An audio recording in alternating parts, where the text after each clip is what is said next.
Morning, everybody. I'm just playing around there on Instagram. Just need to share this post. Thank you so much for joining me. This is day 2 on mindfulness, which is such a fascinating area for people. And I believe that it's something that everyone needs to practice so much. We've got some people here that are joining us this morning on Instagram. It's fantastic to see you guys here. But I think we had like nearly 2,000 people watch the broadcast yesterday on Facebook, which is amazing. You know, my goal is quite simple. It's to inspire people to be better than their best every single day. And actually today I'm talking to maybe close to 400 teachers in Windsor at a big conference. And I'm talking about being inspired, which is, as many of you know, kind of, I feel like the universe is working in my favor, because talking about inspiration is just something that I absolutely love. And it's kind of quite timely, because the word inspiration, every word has a meaning. This is one of the most incredible things, right? Every word has a meaning. But what if our life had a meaning? Now, that might sound crazy, because you could say, well, my life does have meaning. But a lot of people, they don't have much meaning to their life. As in, let's look at this. I want you to think about this today, because I'm here for one reason, right? I'm here to inspire you. The word inspire means, in its origin, its Latin origin, to breathe, right? To inspire. But then when you look at as the word developed, it's fascinating to me, right? It also, for me, it means the spirit in you, to be inspirited, the spirit inside you that wants to do something that is you and you alone. So it's interesting how I'm talking to a load of teachers today, where a lot of children at school, when they were young, they were inspired, you know, to do things. Normally it was just simple things like play. But as they've gotten older, many children have ended up following a path which perhaps it was a path that their parents encouraged them to follow. Maybe it was something that they thought was the best thing to do. So the spirit in them is never, in fact, there's a guy who I work with, who I'm in business with, who went to university to study chemical engineering. And halfway through his degree, he started really getting depressed, because he realized that what he was doing wasn't what he really wanted to do. And he could see people around him who loved doing what they were doing, but he didn't. So he had to leave. And I admire anyone who finds the spirit inside them to do something that they feel they need to do. And I really admire, and I'm sure many times maybe you've done that, maybe you're going to do that, to feel that a gut feeling like, I need to do something here. And the other meaning of the word inspire, even though we're talking about mindfulness, is when someone like me inspires you and gives you an idea and makes you feel that you can do something with that idea. So when we're talking about mindfulness, this to me is such a fascinating topic. It is one of the most fascinating topics we will ever come across. And forgive me, I'm not looking at anyone's comments. My mind is on you. It's on delivering really good content to you this morning. I appreciate every single one of you. Show me some hearts if you can hear me. Yesterday, 52 people shared this post. 52 people shared this live post. Let's see if we can have more than 52 people today get this information out there, because, guys, what I'm about to say to you is, I believe it's vital. It is vital to our health, to our well-being, to the meaning of your life. How many of you feel that the meaning of your life should be that you are actually here in your life, enjoying it? The meaning of your life is to have a good life, to have fun, to enjoy it, to be in the moment. And most of us don't know how to do that. So yesterday I gave a few definitions of what mindfulness is. And I also said, look, whenever we look at something together, when we spend 1 week, 5 days looking at a particular area, the first is our awareness. So what did you become aware of yesterday in terms of where your mind goes? Because for me, the big bomb that I dropped yesterday is something I learned from my coach. Please understand this.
So we're back.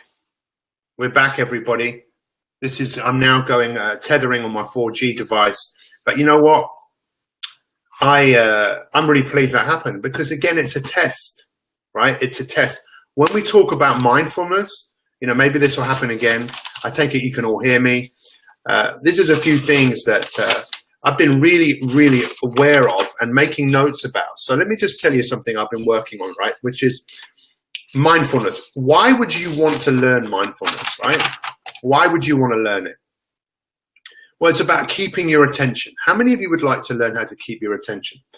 How many of you would like to control your mind? Because the big thing I said yesterday, the biggest thing that I said was this. This is what I learned from my coach. He said to me, Pete, what's the nature of your mind? And even as a psychologist, I didn't really know the answer. I came up with some stupid answer, and this is one thing one of our members said the other day, which I found so interesting. She said that she'd had counseling. I mentioned this yesterday, and she said the counseling was helpful, but she never felt like she was making any progress because the counselor never said, look, here's a tool, practice doing this. And she's a scientist. And all of us, we are scientists, and we can talk about what's wrong, but at some point we need to do something about it. Or we don't have to. We can just keep being a victim of what we've done in the past, rather than saying, you know what, I want a new future. That's why I posed the question this morning, and please go and answer the question, is who do you aspire to be? Because if you aspire to be someone different than you are today, I would say it's not different, it's just you being better. If that's something that you aspire to be, guess what? It's going to take some work. Does this make sense? It's going to take some effort. It's not just going to happen just like that. Does that make sense? Does this make sense to everyone? Just show me some hearts. You're going to have to work in it. And that's the key word, work. That we've created a world where most of us don't have to work. We don't have to work hard anymore. We can just, I know you might say, but I do work hard, but you don't necessarily have to. You could stop work and probably quite survive. Most of us don't have that work ethic of, I'm aspiring to something. And believe it or not, that's why I say, stick with me. Call me a saint, call me a sinner, stick with me. I guarantee you, you're going to win.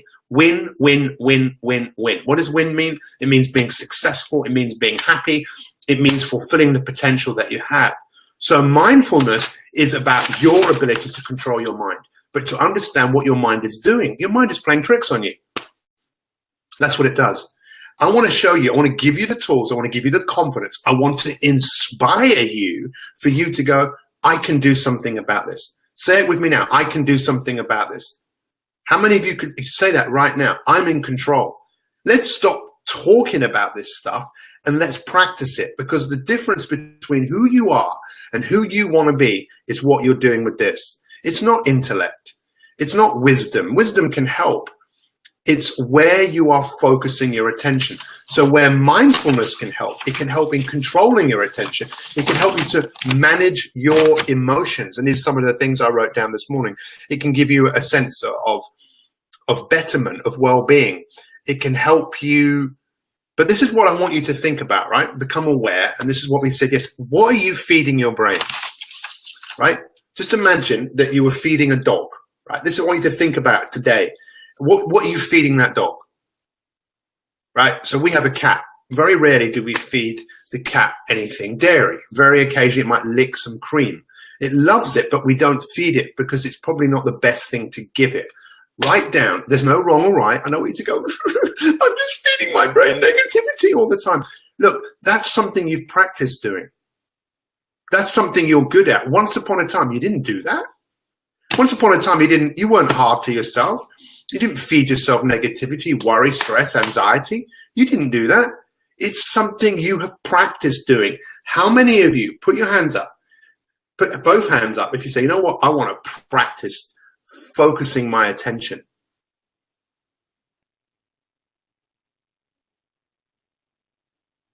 See, mindfulness is your ability to focus on where you are. And this is what I'm going to help you with, because it's time to roll up the carpet of the future, roll up the carpet of the past, and for all of us to practice being more present. That is why it is called the present. It is the greatest present you can give yourself and anyone, to grace them with your presence. You heard that joke? Luke Skywalker can hear a voice. Luke, I know what you're getting for Christmas. What's that? Luke, I know what you're getting for Christmas. Who is that? Luke, it's your father. What?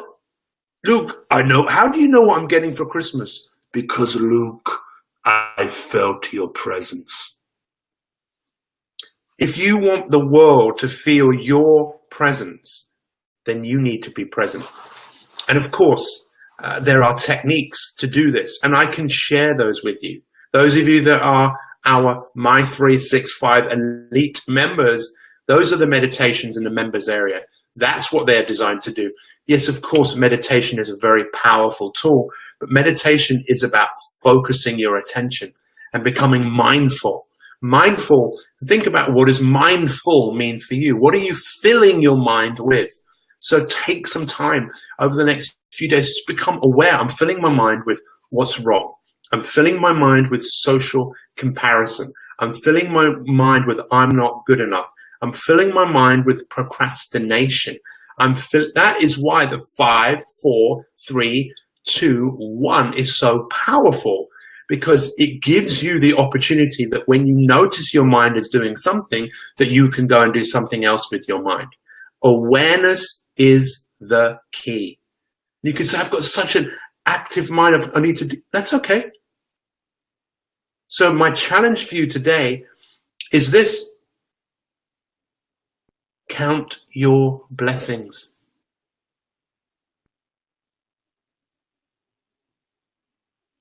Count your blessings. How many things are you missing out on every single day because you're not here to enjoy them?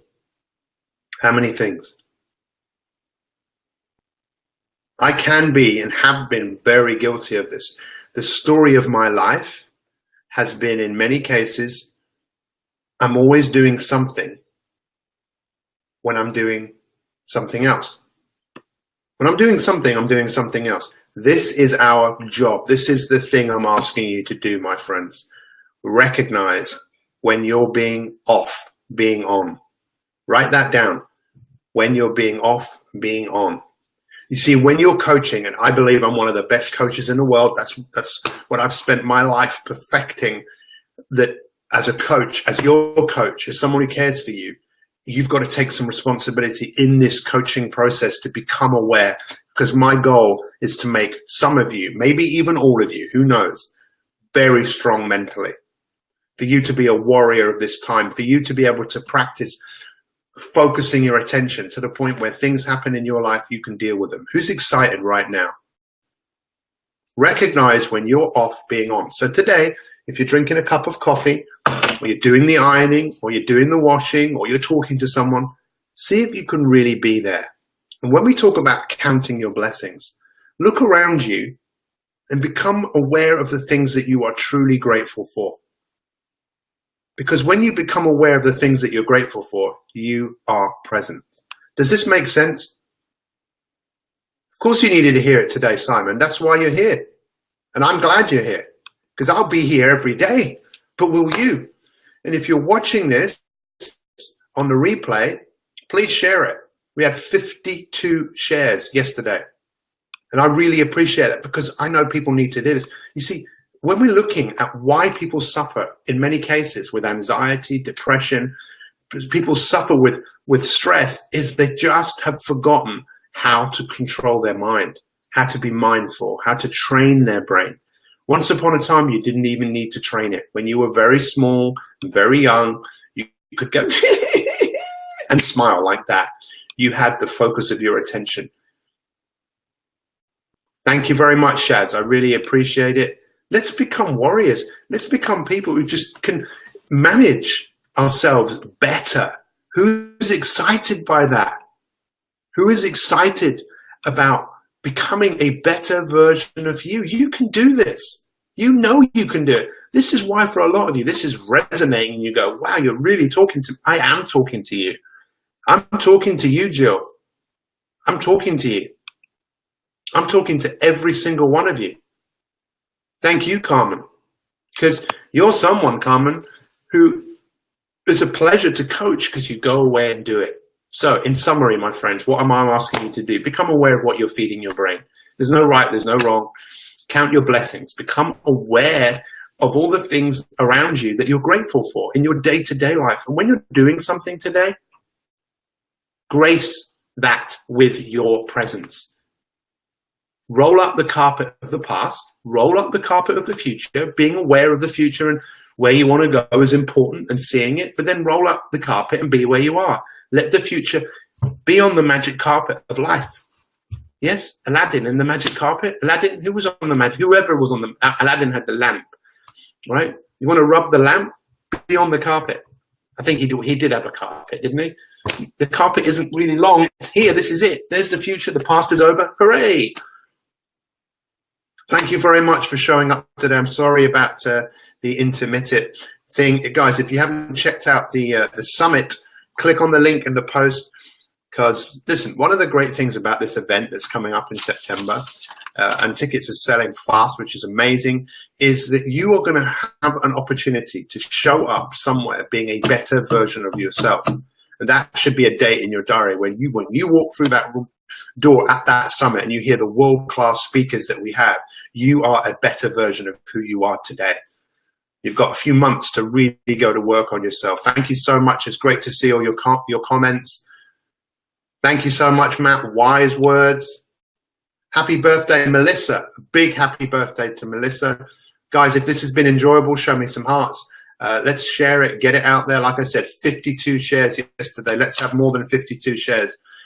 Let's get it up to 100 shares. Thank you so much. Have a fantastic day. Really appreciate every single one of you being here. Matilda, what a fantastic story. Roald Dahl.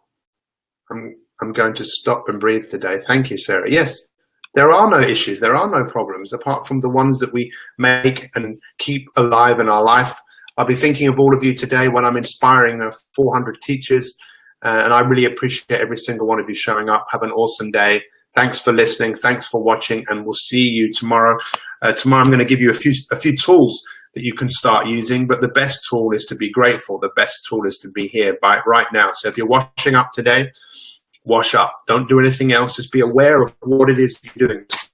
The water, whatever it is. When you're eating food, drinking coffee, be aware. Be grateful for what you have. I've frozen again. Goodbye. Love you.